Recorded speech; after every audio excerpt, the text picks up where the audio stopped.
Jiho had never expected to become one of the most important people in the galaxy. He was just a mediator, trained to help resolve disputes within the colony ship during their long journey. Now he was sitting in a room with representatives from 12 different species, trying to prevent what could become the first war in 10,000 years. The problem was simple, but dangerous. Two species, the Dorvans and the Celtrix, both claimed the same mineral-rich moon. Both had landing parties on the surface. Both were refusing to leave. Tensions were rising fast. "We filed our claim 3 days ago," the Dorvan representative said. Its voice was deep and rumbling, coming from a creature that looked like living stone. "The moon is ours by right of first claim." "First claim means nothing without council approval," the Celtrix replied. This one was sleek and blue, moving like water in a contained form. "And since we are no longer following council procedures, the moon belongs to whoever can use it best. We have the technology to extract the minerals efficiently. The Dorvans do not. So you judge worth by efficiency? That is a dangerous path. And you judge worth by who arrived first? That is arbitrary." Jiho held up his hand. "Both of you, please. Fighting over this moon helps nobody. What if we tried something different?" "Different how?" the Dorvan asked suspiciously. "Share it. Split the mining rights. You both need the minerals. The moon has enough for both of you. In the time you spend fighting, you could both be working." The Celtrix made a sound like water bubbling. "Share. That is not how claims work. One species holds territory or another does. That is the law." "That was the law," Jiho corrected gently. "But we're writing new laws now. Laws based on cooperation instead of exclusivity. Laws that ask how can everyone benefit. Instead of who wins?" The Dorvan was quiet for a long moment. Then, "The Celtrix have technology we lack. If we shared the moon, could we also share knowledge? They teach us their methods, we give them access to our geological surveys." The Celtrix seemed surprised. "You have geological surveys? We have been searching for those. We have been searching for extraction technology that does not destroy the mineral structure. If you have that, we do." Jiho watched as the two species began talking directly to each other, working out details, finding common ground. 6 hours later, they had an agreement. The moon would be jointly operated. Knowledge would be shared. Profits would be split fairly. What could have been a war was now a partnership. When word spread about the agreement, something unexpected happened. Other species began asking for Jiho's help. Disputes that had been simmering for decades suddenly had a chance to be resolved. The human mediator found himself working 20-hour days, helping species find solutions that worked for everyone. "This is exhausting," he told Minho one night, "but it's working. We've resolved 7 major disputes in the last week. 7 conflicts that could have turned violent. The old council system would have taken years just to schedule the initial hearings." "How are you doing it so fast?" Minho asked. "We focus on needs instead of rights. The old system was all about who had the right to do what. We ask what people actually need and how we can help them get it without taking from others. It's not always possible, but it works more often than you'd think." Up on the Dawn's Promise, Hana was tracking the changes spreading across the galaxy. Her screen showed a web of activity that would have been impossible weeks ago. Trade routes were being established. Research partnerships were forming. Species that had never spoken to each other were now working together. "It's beautiful," she whispered. "Look at this. The Pelter species just shared their medical research with 6 other species. No approval needed. No waiting. They just shared it because others needed it." Yuna looked over her shoulder. "And look here. The Tarkeen Union has created an emergency response network. If any species faces a crisis, others can respond immediately. They're calling it the Rapid Aid Coalition. But not everything was peaceful. Ambassador Velthar appeared on the communication screen, and all 4 of his eyes looked tired. "Captain Minho, I must inform you that the Council has reached a decision. The enforcement fleet will be deployed. They are coming to restore order." Minho felt his stomach drop. "When?" "They will arrive at your location in 15 days. The fleet has orders to forcibly remove your colony from Epsilon 7 and to arrest you for trial. Other species who have broken protocol will receive similar treatment. And if we resist?" Velthar's face showed something like sadness. "Then there will be violence. Please, Captain, do not make this worse than it already is. Accept the fleet. Accept the consequences. Help us restore order before more damage is done." After the communication ended, Suho immediately began running calculations. "We can't fight them. Even with the coalition ships, we're outnumbered 50-1. The enforcement fleet has weapons we can't match. We're not fighting, Minho said firmly.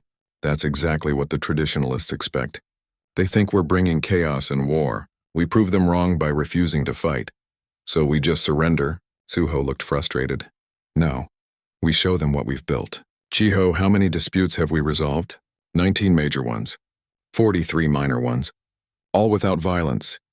Hana, what's the status of the coalition? We now have 682 species working together. They've established trade agreements, research partnerships, and mutual aid treaties. All in less than 2 weeks, Minho smiled. Then that's our defense. We don't fight the fleet.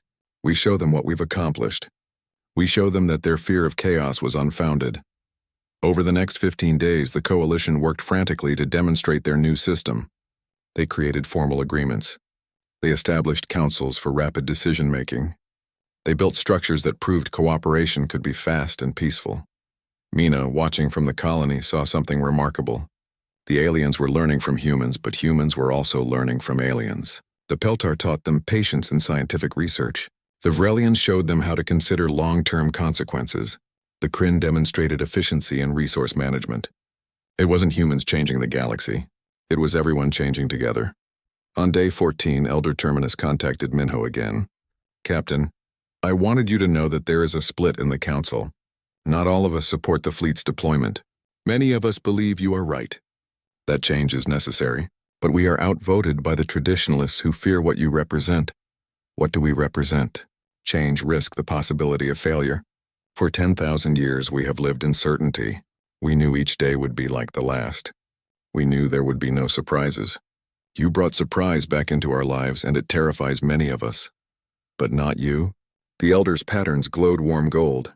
I am too old to be terrified anymore. I have lived through the safety of stagnation. I would like to die having seen the risk of growth. Whatever happens when the fleet arrives, know that you have allies. More than you realize. On day 15, the enforcement fleet arrived. 5,000 ships appeared in orbit around Epsilon 7, blocking out the stars. They were massive, ancient, powerful. Minho stood on the bridge and looked at them with a mixture of fear and determination. This is Fleet Commander Tharn. A voice boomed through the communication system. You are ordered to stand down and prepare for occupation. Your colony will be disbanded. You will face trial for violation of the sacred protocols. Commander Tharn, Minho replied calmly. Before you do that, would you be willing to hear what we have to say? We're not asking for much time. Just a few hours. There was a long pause. Then you have 2 hours.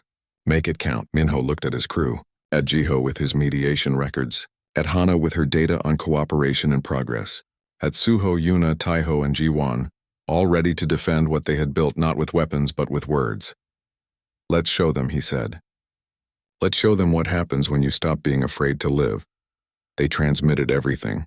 Every dispute resolved. Every partnership formed. Every crisis managed. Every success achieved.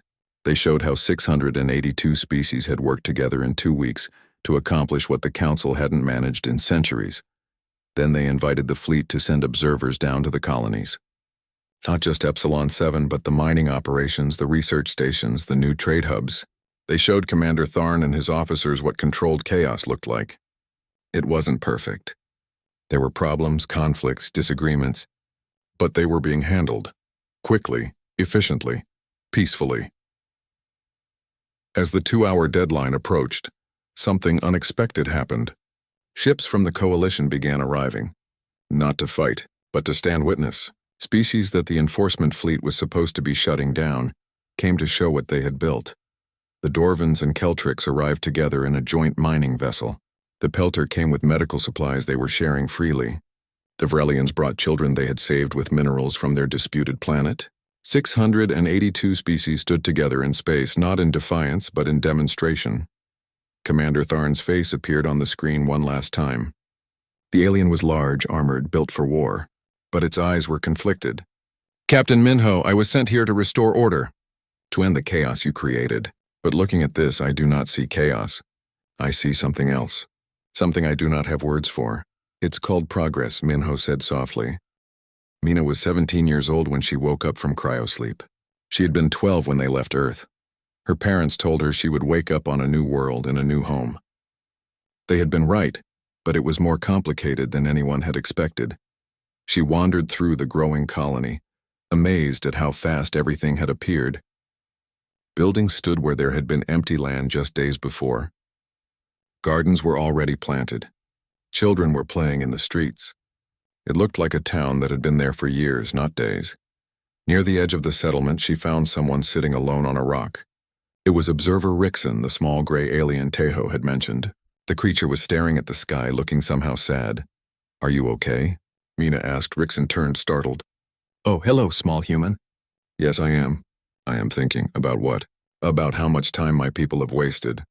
We are scientists. We love to learn, to discover, but the council system has made us afraid to try new things. Everything requires approval.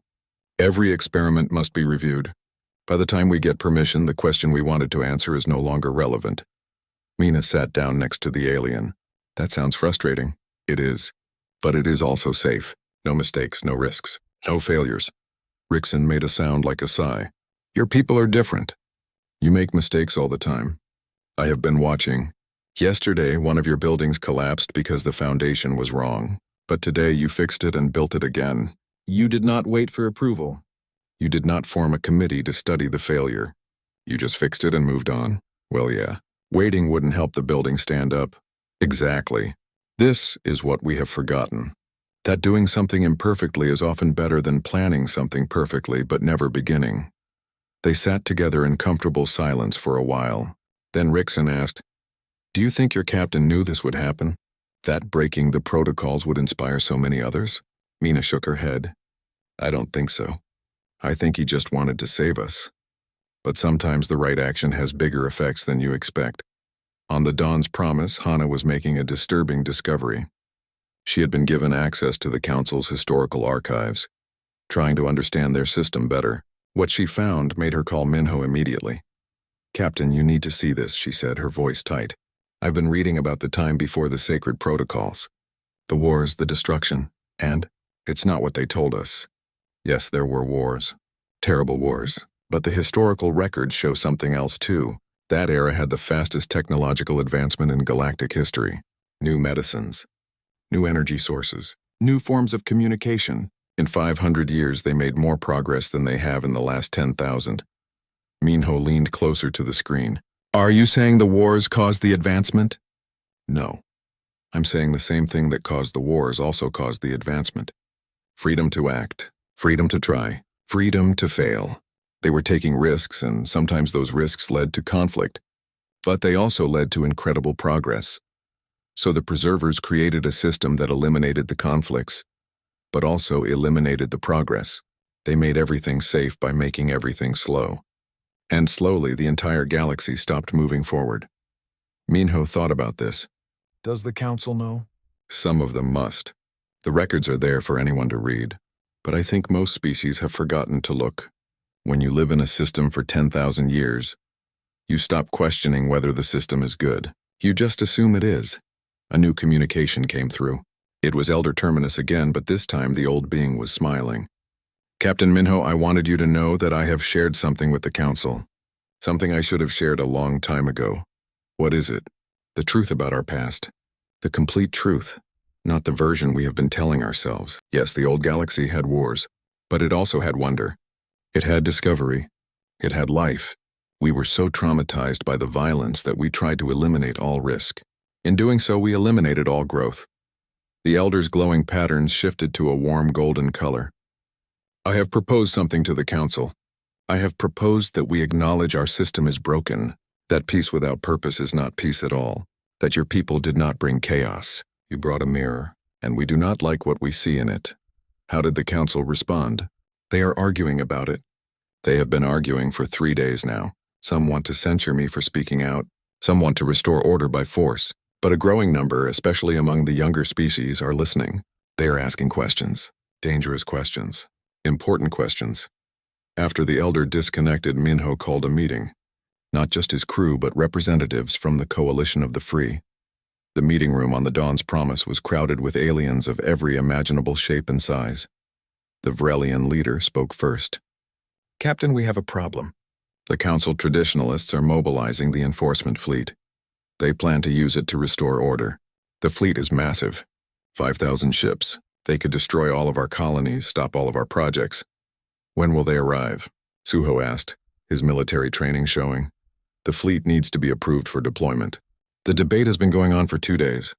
They estimate a decision in 4 to 6 months, Suho laughed. They need 6 months to decide whether to attack us? They need time to ensure the action is proper and justified according to protocols, the Vrelian explained. Even military action requires extensive deliberation. Jiho leaned forward. That gives us time. We need to use it. Not to prepare for war, but to show them there's a better way. How? Minyo asked. By solving the problem they think we created. They believe breaking protocols will lead to chaos and conflict. So far, we've had chaos. Now we need to show that we can manage it without violence. A Kryn representative clicked its mandibles. But there have been conflicts. 3 days ago, 2 species claimed the same asteroid field. They almost came to violence. Almost, Jiho emphasized. But they didn't. Why? Because we mediated. We helped them see that sharing the resources was better for both. Exactly. The council system avoids conflicts by preventing actions. We can prevent conflicts by resolving them quickly when they arise. That's the human way. Face problems directly, solve them fast, move on. Mina, who had been allowed to observe the meeting, spoke up quietly. We need to show them a new kind of peace. Not the peace of nothing happening, but the peace of things being resolved. Everyone turned to look at the young human. The Vrelian's skin shifted to a thoughtful purple. The small human speaks wisdom. We do not need to eliminate action. We need to handle the consequences of action. This is the balance. Ideas began flowing. The coalition of the free would establish rapid arbitration courts. Any dispute would be resolved within days, not decades. They would create emergency response protocols for conflicts. They would share resources and knowledge freely. They would prove that speed and peace could coexist. We'll show them, Minho said, feeling a spark of hope. We'll show them that you don't need to freeze in fear to avoid making mistakes. You just need to be willing to fix the mistakes you make. But that night, alone in his quarters, Minho felt the weight of what they were attempting. They were trying to replace a 10,000-year-old system. A system that, for all its flaws, had kept the peace. What if they were wrong? What if the old ways were slow but necessary? What if their human impatience destroyed something that couldn't be rebuilt? He thought about Elder Terminus's words. About progress and stagnation. About safety and growth. About the price of peace. Then he thought about his people on Epsilon 7.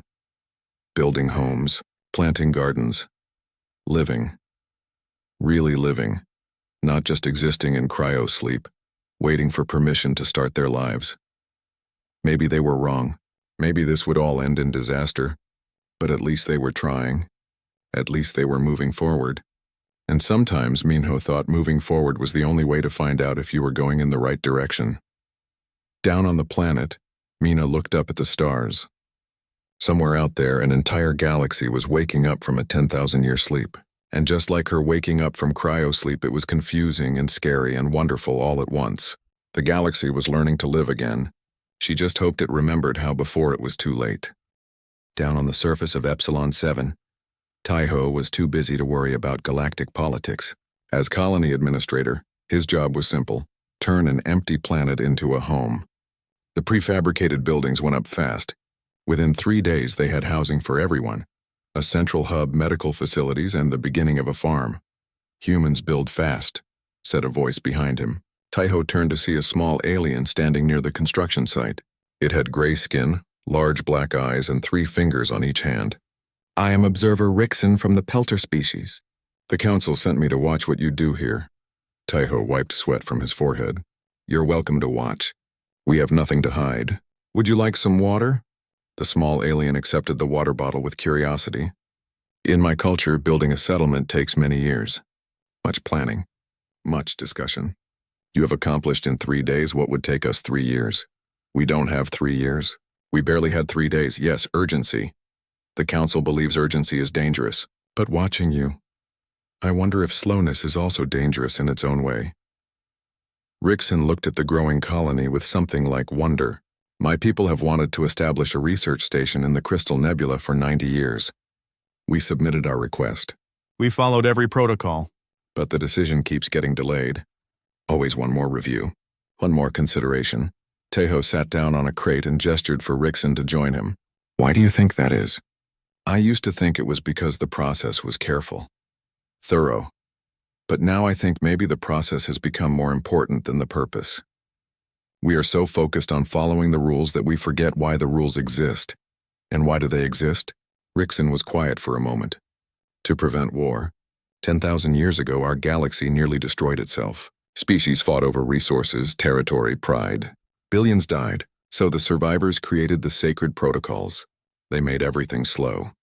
So slow that there would be time to think, to talk, to avoid conflict. That sounds wise. It was wise, for a long time, but wisdom can become prison if you hold on to it too tightly. The small alien stood up. Thank you for the water, Taiho. I will tell the council what I see here. I do not think they will like it, but I will tell them anyway. After Rickson left, Taiho returned to work. But the conversation stayed with him. They had broken something important. The question was whether they had broken something that needed breaking. Up in orbit, Minho was facing a different problem. Ships kept arriving, not warships, not yet, but vessels from dozens of different species, all wanting to talk to the humans. Some were curious. Some were angry. Some wanted advice. A delegation from the Vrelian species came first. They were tall, thin creatures with skin that changed color based on their emotions. Right now, their leader was shifting between blue and green, which Hana said meant excitement and nervousness. Captain Minho, the Vrelian leader said, we have begun our terraforming project. The council has issued warnings. They say we must stop or face consequences. We wanted to ask, did you receive such warnings? Yes, many warnings. And you ignored them? We evaluated them. We decided our survival was more important than their bureaucracy. The Vrelian's skin flickered orange briefly. Survival. Yes, that is what they do not understand. For them, everything can wait. But for us, the disputed planet has the minerals we need for our children's medical treatments. Without those minerals, our next generation will have shorter lives, less healthy lives. We have been waiting for permission for 30 years while our children suffer. Minho felt a weight in his chest. This was bigger than he had realized. It wasn't just about humans needing a home. It was about hundreds of species who had been holding back their own needs, their own survival, for the sake of maintaining peace. What will you do if the council sends enforcement? He asked. We hope they will not. We hope they will talk first. But if they send enforcement, we will defend ourselves. Not because we want war, but because our children need us to be strong. After the Vrelians left, more came. The Kryn Collective sent an update. Their mining operations were ahead of schedule. 3 other species had joined them, forming a consortium without council approval. The Tarkine Union reported that their new trade routes were more efficient than the approved ones, cutting travel time by 40%. Jiwan, the diplomatic officer, was overwhelmed. Captain, I can barely keep track of everyone who wants to talk to us. 73 species have now broken protocol. The council is calling it the Great Disorder. Some of the older species are predicting the end of civilization. What do you think? Minho asked. Jiwan considered the question carefully. She was young for a diplomat, but she had studied alien cultures during the long journey. I think we showed them something they had forgotten. Action, initiative, the ability to make decisions and live with the consequences. They've been so afraid of making mistakes that they stopped making progress. A new face appeared on the communication screen. This one was ancient-looking, with pale skin covered in intricate patterns that glowed faintly. I am Elder Terminus of the Preserver species. Captain Minho, I must speak with you about a matter of grave importance. Something in the Elder's tone made Minho straighten. Of course, Elder Terminus. How can I help you? I am old, Captain, very old. I remember the time before the sacred protocols. I remember the wars that nearly destroyed us all. That is why I helped create the system you are now dismantling. Minho felt defensive. We're not trying to start wars. We just needed to survive. I know. And that is what troubles me most. You did not break our system out of malice or greed. You broke it out of necessity, which means the system was already broken. We simply did not want to see it. The Elder's image flickered slightly. 10,000 years ago, when the wars ended, we were desperate. We created the sacred protocols to slow everything down. We believed that speed caused conflict. If we could make every decision take years, every action require approval, then there would always be time to prevent violence. And it worked, Minho said. You had 10,000 years of peace, did we? Or did we have 10,000 years of stagnation disguised as peace? Captain, in those 10,000 years, our technological advancement has been minimal. Our cultural growth has been negligible. We have been so focused on maintaining peace that we forgot how to live. Elder Terminus paused, and the glowing patterns on his skin shifted. I have been reviewing the historical records. Before your arrival, there were over 3,000 pending proposals in the council system. Some have been under consideration for longer than your species has had written language. We call this careful deliberation. But watching your people build a colony in 3 days, I wonder if we should call it something else. Fear, perhaps. Fear of what? Fear of change. Fear of mistakes. Fear of responsibility. If every decision takes decades, then no single generation has to bear the burden of being wrong. We can always say we are still discussing, still considering. We never have to commit. Minho thought about his own decision to colonize Epsilon 7. It had been terrifying, taking responsibility for 50,000 lives, knowing that if he was wrong, they would all suffer for it. But the alternative had been doing nothing and dying slowly. What happens now? He asked the elder. Now? Now we face what we have been avoiding for 10,000 years. Change. Real change. Already the council is splitting. The older species want to restore order. The younger species want to embrace this new way. And species like mine, ancient and tired, must decide which future we believe in. Which do you believe in, Elder? The patterns on Terminus's skin glowed brighter. I believe that a system which breaks because one species needed to survive was not a system worth preserving. I believe we built a cage and called it safety. And I believe your people, for all your rushing and impulsiveness, might have just opened the door we were too afraid to walk through. The elder's image faded, leaving Minho with more questions than answers. He looked at his crew. Hana was reading reports. Suho was monitoring security. Yuna was managing the ship's systems. Jiwon was scheduling more meetings. They were all working, all moving forward because that's what humans did. Hana, he said quietly, what's the count now? She checked her screen. 91 species have broken protocol. The number is growing every hour. And the council, they've called an emergency session. They're trying to decide whether to use force to restore order. The debate is expected to last 6 to 8 months. Minho laughed, but there was no humor in it. Even in a crisis, they need months to decide. Captain, Jiwon said suddenly, looking at her screen with wide eyes. There's a new message. It's from a group calling themselves the Coalition of the Free. They're 200 species who have all broken protocol in the last week. They want to meet with us. They're calling us the Catalyst species. The weight of responsibility grew heavier. They had come to the galaxy looking for a home. Instead, they had accidentally started a revolution. The alarm started exactly 14 hours after they changed course. Minho was in his quarters trying to sleep when the red lights began flashing. He ran to the bridge in his nightclothes, already knowing what was happening. They noticed, Hana said from her station. Her face was pale. The council has been tracking us. They know we're heading to Epsilon 7. On the main screen, Ambassador Velthar appeared. All 4 of his eyes were wide open now, showing what Minho assumed was shock. Captain Minho, you must stop immediately. You are violating the sacred protocols. No species has done this in 4,000 years. We explained our situation, Minho said, keeping his voice steady. We don't have 60 years. We don't have 60 days. We need a home now. That does not give you permission to ignore our laws. The system you are approaching is under council consideration. You cannot simply take what you want. Minho felt frustration rising in his chest.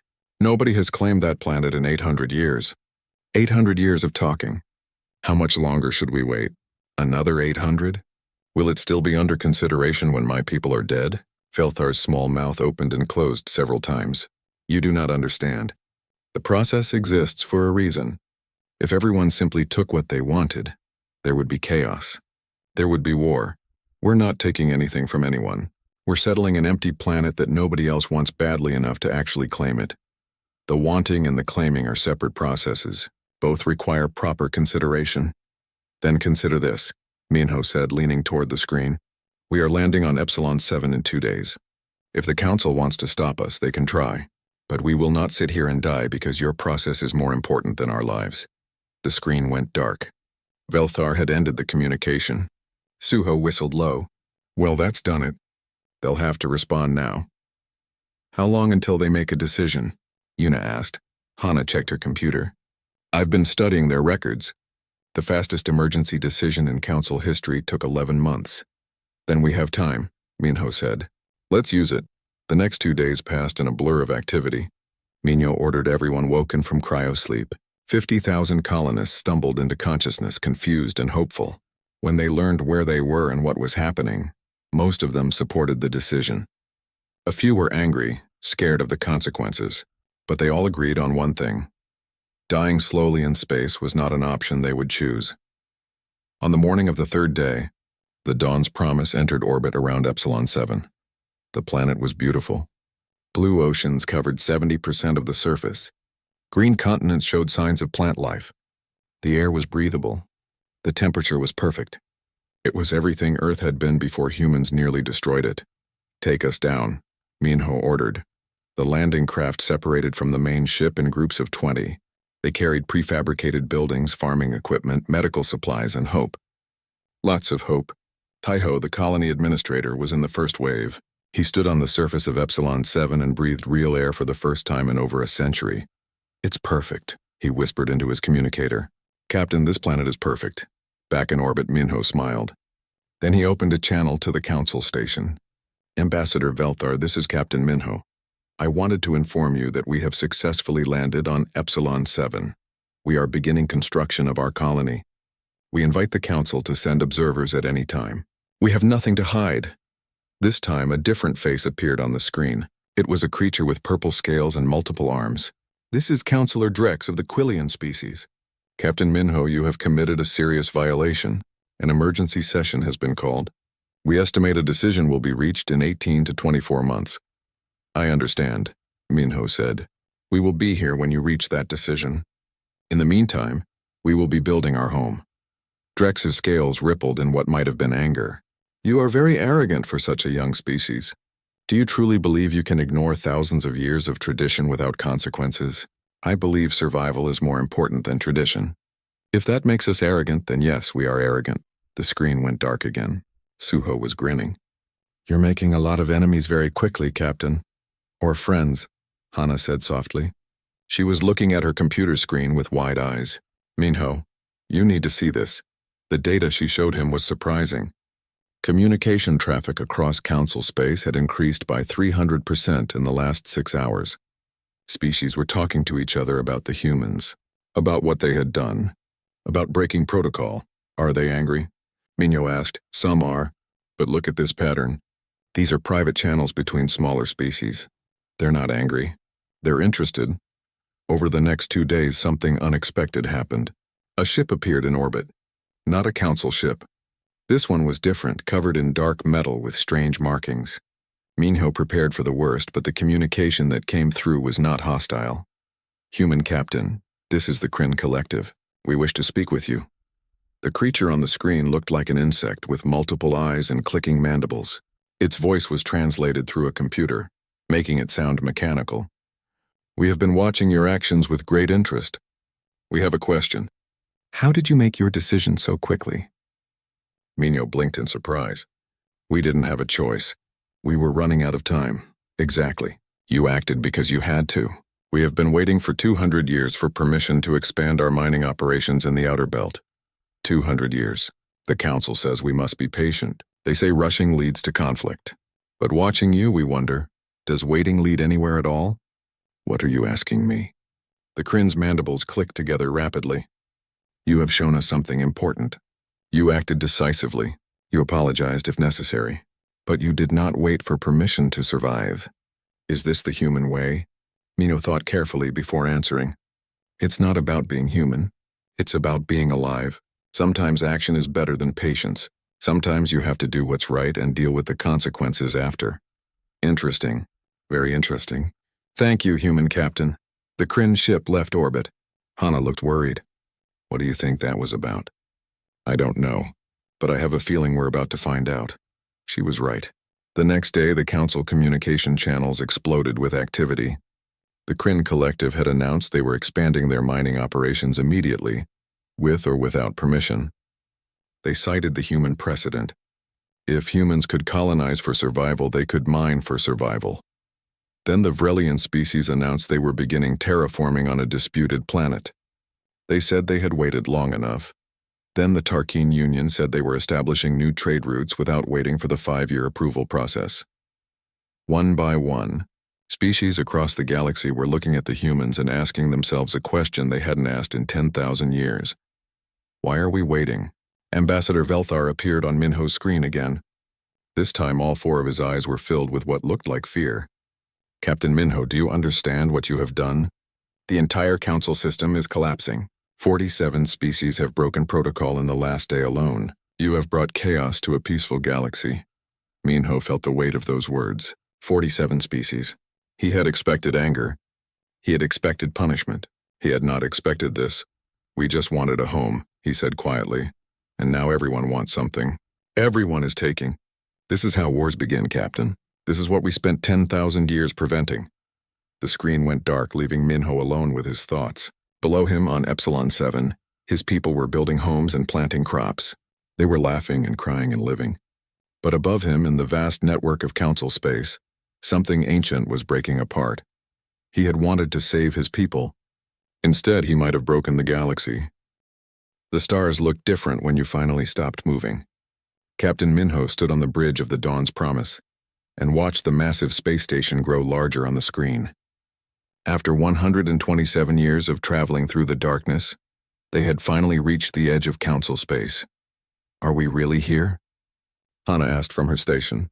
She was the chief science officer, and her hands were shaking slightly. Minho understood. Everyone on the ship had been asleep for more than a century. Their families back on Earth were long dead. This had to work. We're here, Minho said. He pressed the communication button. This is Captain Minho of the human colony ship Dawn's Promise. We request permission to speak with the Galactic Council. The reply came faster than expected. A face appeared on the screen. It was not human. The creature had blue skin and 4 eyes that blinked independently. Its mouth was small and round. Welcome, humans. I'm Ambassador Velthar of the Alterian species. We have been expecting you. Minho felt relief wash over him. They had been detected. That was good. Thank you, Ambassador. We carry 50,000 colonists. We've traveled very far to find a new home. We would like to request permission to establish a colony. Velthar made a sound that might have been a laugh. Of course. This is standard procedure. Please submit your formal request through the proper channels. We will begin deliberations immediately. Hana leaned forward. How long will the deliberations take? The ambassador's 4 eyes blinked in sequence. For a matter this significant? Approximately 40 to 60 years. Perhaps 70 if there are complications. The bridge went silent. Minho felt his stomach drop. I'm sorry, did you say 40 to 60 years? Yes, that is correct. Colony establishment is a serious matter. We must ensure all protocols are followed. The Council represents 847 species across 12,000 systems. Each species must have time to review your request, submit opinions, and participate in the debate process. But we only have 3 months of supplies left, Minho said, trying to keep his voice calm. Velthar's face showed confusion. 3 months? That is impossibly short. How do you expect to accomplish anything meaningful in such a brief period? We need food, water, air. Our colonists need to wake up and start living. The ambassador made another sound, something like a sigh. Humans, I have read about your species. You are very rushed. Everything must happen quickly with you. But you are in council space now. Here we take time to make proper decisions. We have maintained peace for 10,000 years precisely because we do not rush. Minho looked at Hana. She looked back at him with worry in her eyes. 10,000 years of peace. That sounded wonderful. But it also meant 10,000 years of waiting. Is there any way to speed up the process? Minho asked. Speed up? Velthar seemed genuinely confused by the concept. Why would we do that? Rushing leads to mistakes. Mistakes lead to conflict.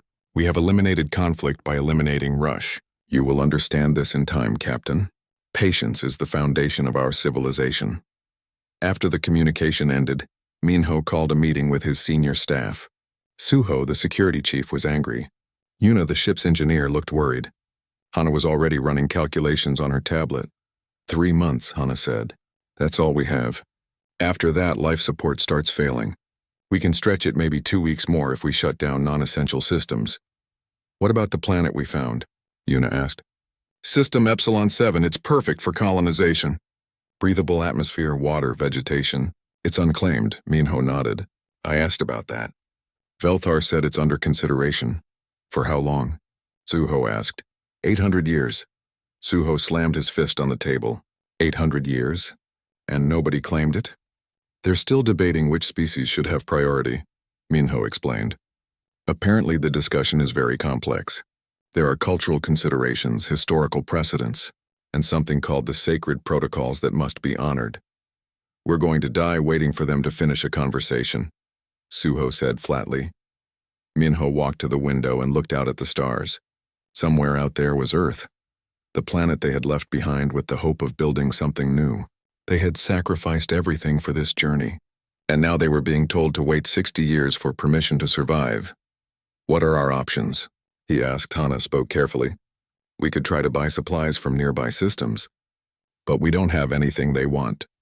Our technology is primitive compared to theirs. Our money means nothing here. We could go back into cryosleep, Yuna suggested. Wait out the deliberation period. The cryo systems are failing, Hana said. That's why we woke up early. We have maybe one more cycle in them. After that, they're done. Minho turned back to his crew. These were good people, smart people.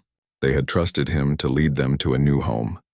And now he was stuck between an impossible choice and certain death. What about Epsilon 7? He asked quietly. Everyone looked at him. Suho spoke first. You mean colonize it without permission? I mean survive. We came here to build a home, not to wait for permission to die. That would violate every protocol they have, Hana said. We could start a war. Or we could start a conversation, Minho replied. A real one. Not one that takes 60 years. Look, they said this galaxy has been at peace for 10,000 years. That means they're not used to conflict. They won't immediately attack us. They'll want to talk about it first. And if you're wrong? Yuna asked. Minho smiled sadly. Then we'll die trying to live instead of dying while waiting. I'd prefer that, honestly. The crew was silent for a long moment. Finally, Suho nodded. I'm with you, Captain. Yuna sighed. Me too. Hana closed her tablet. It's not like we have better options. But, Minho, this is going to change everything. They've spent 10,000 years building this system. We're about to break it in less than a week. I know, Minho said. But maybe it's time someone did. Outside the window, System Epsilon 7 waited in the darkness, unclaimed and perfect. Inside the ship, 50,000 people slept, dreaming of a home they might never see. And in council chambers across the galaxy, 847 species continued their slow, careful conversations. Unaware that everything was about to change, the Dawn's promise adjusted its course. The engines hummed to life, and humanity took its first step toward ending 10,000 years of tranquility.